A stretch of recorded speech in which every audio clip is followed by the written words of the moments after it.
When you talk about hope and victory, for me, you can only achieve victory when you have hope. Why are you even going to try and achieve something when you are hopeless? So talk about resurrection. I think every day I live, every morning I wake up is a resurrection, because I'm not, scientifically speaking and medically speaking, I'm not supposed to be around anymore. I was diagnosed when I was 14 and I'm 50 years old today. So God has something planned.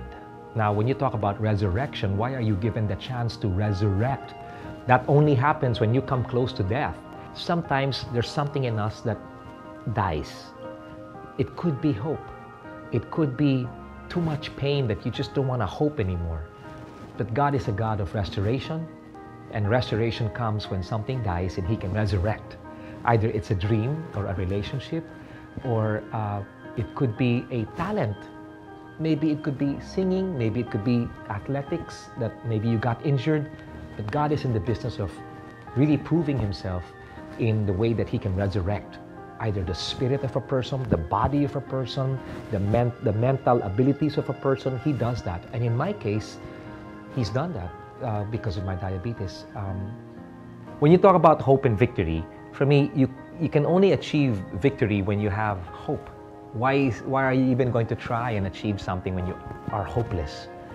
Well, here's one verse that has given me a lot of hope, because as you achieve your victory, there will be many, many obstacles that will come your way. One word that says, no weapon formed against you shall prosper. It's not saying that there's no weapon that's going to be formed against you. There will be weapons formed against you, but it will not prosper. It will not continue. It will not find its mark. But here's one that I'd like to share, and it's found in Isaiah 43:2. And it says, when you pass through the waters, I will be with you.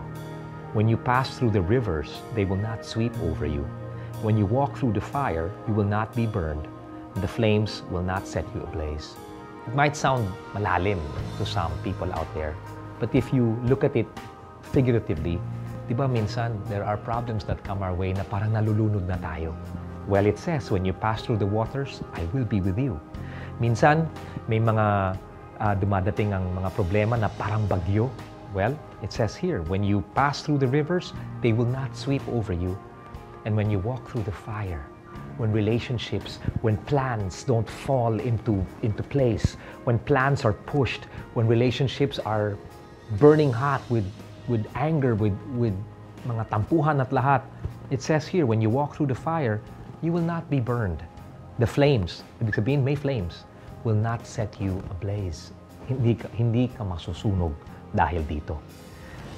To put it in simpler terms, in lingo, in language that we can all understand, it says here, when you're in over your head, I'll be there with you.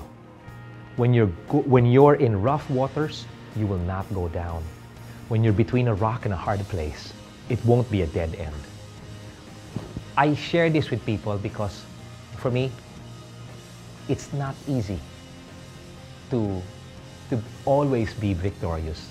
But when you know and when you have hope in the one who promised that He will protect you, He will give you, He will prosper you in everything, that means there's victory at hand, no matter how difficult the situation may be.